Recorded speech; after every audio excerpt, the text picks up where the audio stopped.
9,99,000 वर्ष तक नर नारायण भगवान ने मिलकर के सहस्त्र कवच के 999 कवच काट दिए, एक कवच रह गया। जैसे एक कवच बचा,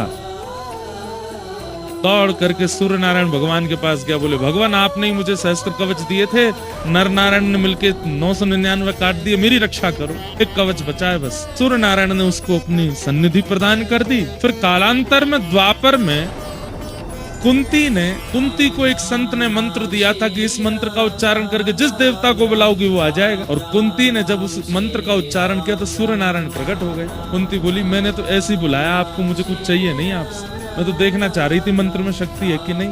सूर्य नारायण बोले देवी आए हैं तो कुछ देके जाएंगे, क्या देके जाएंगे?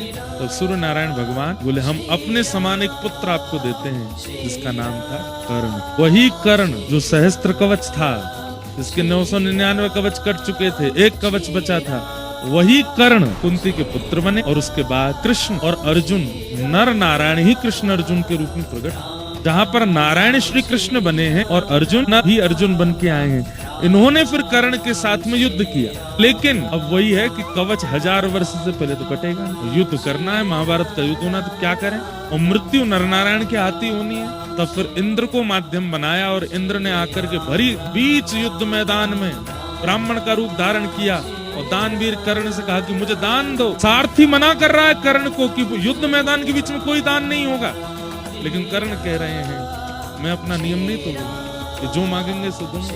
बोले मांगिए विप्रवर, क्या चाहिए? अभी मैं युद्ध के बीच में हूँ, मुझ पे बहुत समय नहीं है, जल्दी मांगिए, क्या चाहिए? बोले आपके कवच और कुंडल चाहिए। कर्ण समझ गए अब मेरी मृत्यु, और उसी समय अपने कवच कुंडल विप्र को दे दिए।